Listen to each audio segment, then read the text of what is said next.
Hey everyone, I'm Armor Gaming. Welcome back to my channel and welcome to Monster Analysis. Up for analysis today is Kiridar. Kiridar is the ambassador of the Animals of the Earth pack. When she plays her horn, creatures from all over the earth come to fight by her side. She knows that when they all come together as one, they are invincible. So Kiridar is the newest nature monster.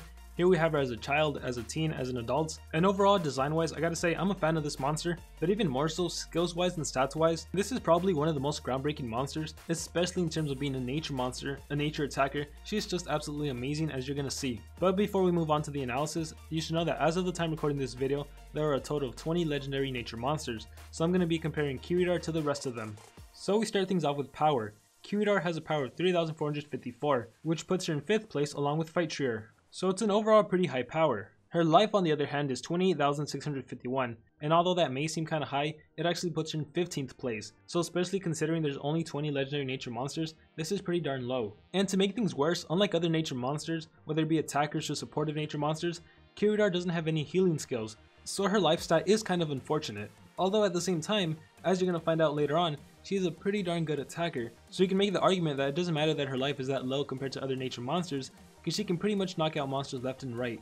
And as for her speed, Kiridar has a speed of 3432, which is actually pretty fast. It puts her in 4th place along with General Alsis. So as far as being a nature attacker, she's faster than the rest of them. The only monsters that are faster than Kiridar would be Lamu and Sarah, who are currently the fastest monsters, but they're really more like deny monsters. And then there's also Drek, but I'm not sure if people would really run Drek as an attacker. He's more of a supportive healer. And while you could use Drek as an attacker, I don't think that many people would actually do that. Anyways, moving on to trait, Kiridar is immune to possession, which makes her the second nature monster to be immune to possession, the first of which was Alsis' pet. And if you don't know it by now, this is an absolutely fantastic trait to have. This makes Kiridar usable in Magic Wars, as well as some Dark Wars where the enemy isn't using a Krampus on defense. Not to mention, as far as nature monsters are concerned, there's only 3 things that can happen to you. Most likely you can be poisoned by the nature monster, and as far as being denied, you're either going to be stunned or possessed.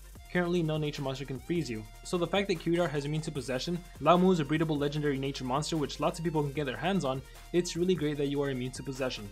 So overall, design, stats, and trait, Kiridar is really killing it. So anyways, let's move on to skills.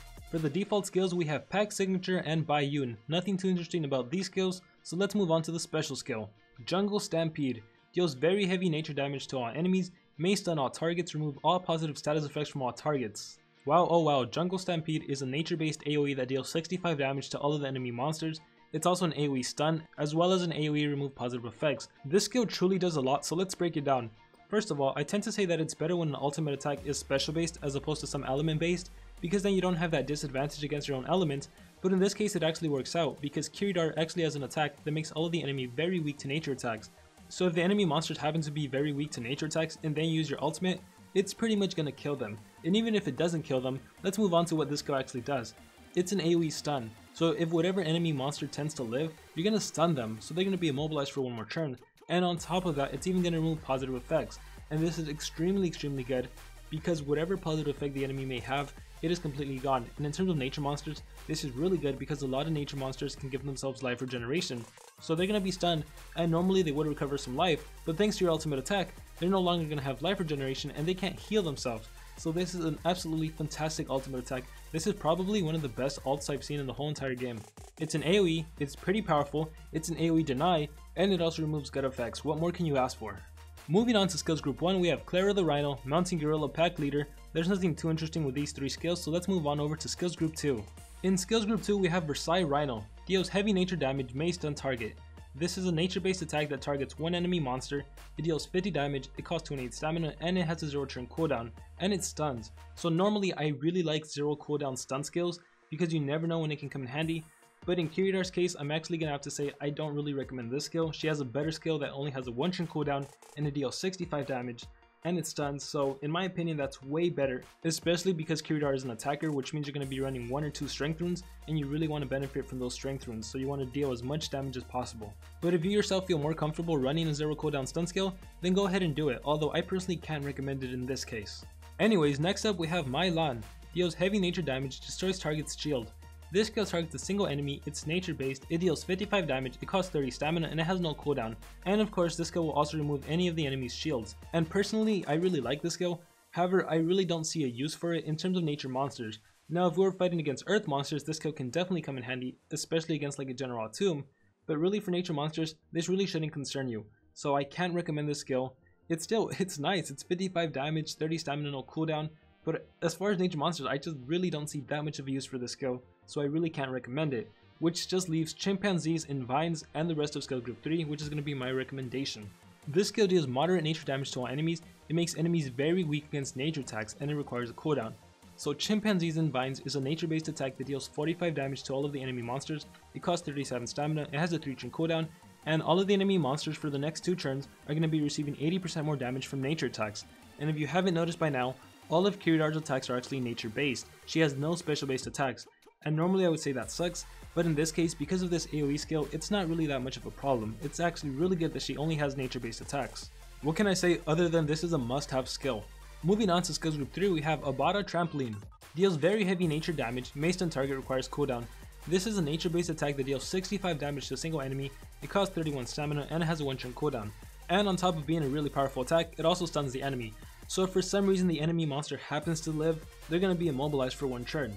And I'm not really sure what to say other than wow, it's a really powerful skill that even if it fails to eliminate the enemy monster, it immobilizes. What more can you ask for? This is a fantastic skill. And if you thought things couldn't get any better, check out Silverback Gorilla. Deals massive nature damage, may blind target, requires cooldown.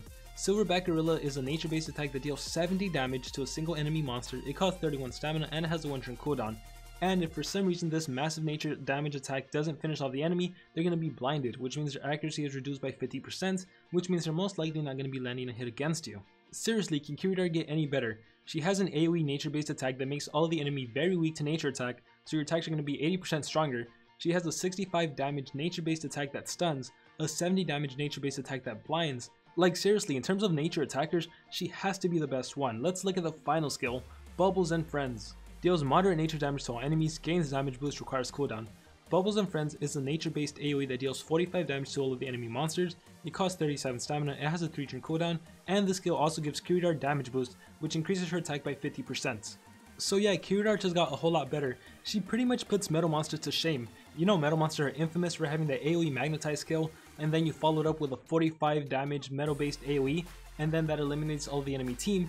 Kiridar does it a whole lot better. First of all, chimpanzees and vines deals an initial 45 damage to all the enemy monsters, and then they get nature weakness, which means your attacks are 80% stronger, not just 50% stronger, and then you follow it up with a 45 nature based AoE yourself, that even if for some reason the enemy monsters work to stay alive, you're gonna get an extra damage boost. That is so darn insane.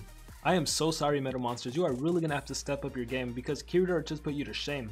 And of course I already talked about these, but just to bring them up again, a 65 damage move that stuns and a 70 damage move that blinds that are nature based, this is so phenomenal. It goes without saying, this should be your skill set. Chimpanzees and vines, Abada Trampoline, Silverback Gorilla, Bubbles and Friends. And as for runes, I would recommend 2 strength runes and 1 speed rune. Maybe if you had a level 10 rune, you can get away with 2 speed runes and a level 10 rune, and then just rely on the chimpanzees and Bubbles and Friends combo. But I think for most players watching this video, 1 speed rune and 2 strength runes should be all you need. And as far as using Kiridar in battle, you really have 2 options. You can do both AoEs, and that's pretty much going to wipe out the enemy team, or if there's a really big main threat, you can start the game off with Silverback Gorilla, which deals massive damage and should potentially one-hit the enemy monster.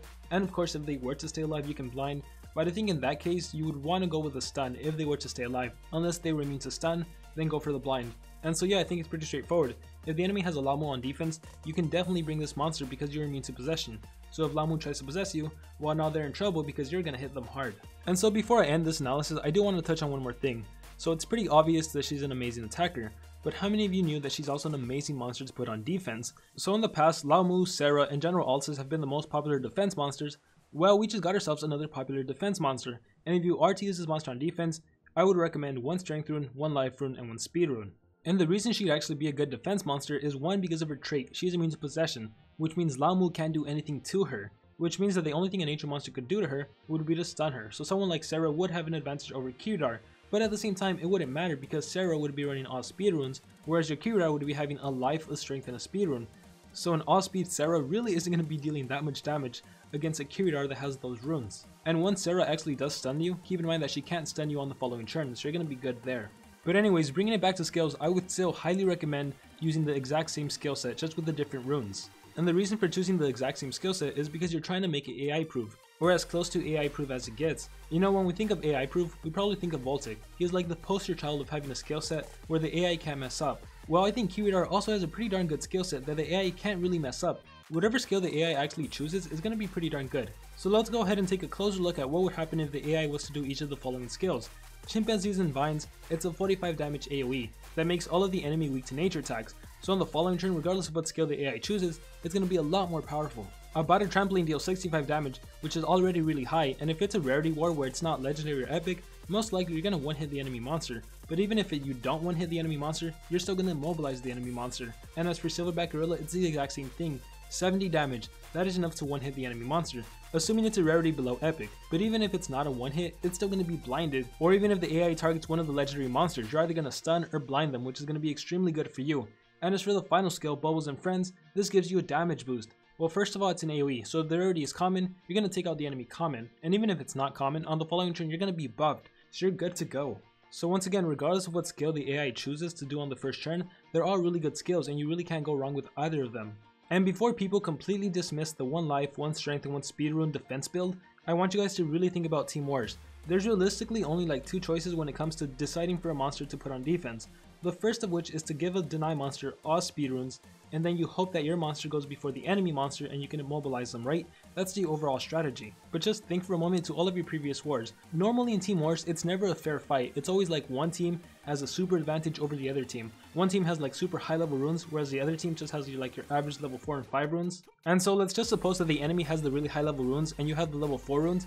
Does it really matter if you gave your nature monster all speed runes? Because guess what's going to happen? The enemy is going to go before you. They're still going to deny you before you can deny them. Giving your monster all speed runes really doesn't help you out. It's better to give him life rune so he can be more sustainable. It's better to give him a strength rune so he can hopefully take out the enemy rarity monster. Because in those situations where the enemy has way better runes than you, the best chance you have of winning is just to reduce the overall number of coins the enemy gets from you. Otherwise, if you stick with using Lamu or Sarah on defense with all speed runes, and your Sarah or Lamu have like level 5 runes, level 5 speed runes, but your opponent has a Sarah or Lamu with level 10 speed runes, then they're just gonna get an easy 3 coins on you. But just consider Team Wars, we have Kiridar on defense with the 1 strength, 1 life, and 1 speed rune, and your other monster on defense with say like 2 strength runes and a speed rune. So what is the enemy gonna do? You reduce their options. Normally the enemy could bring Lamu and then possess your nature monster, then maybe your nature monster can stun your other legendary monster, but in this case they can't do that because Kiridar is immune to possession. So the best they can do is bring Sarah and stun your Kiridar.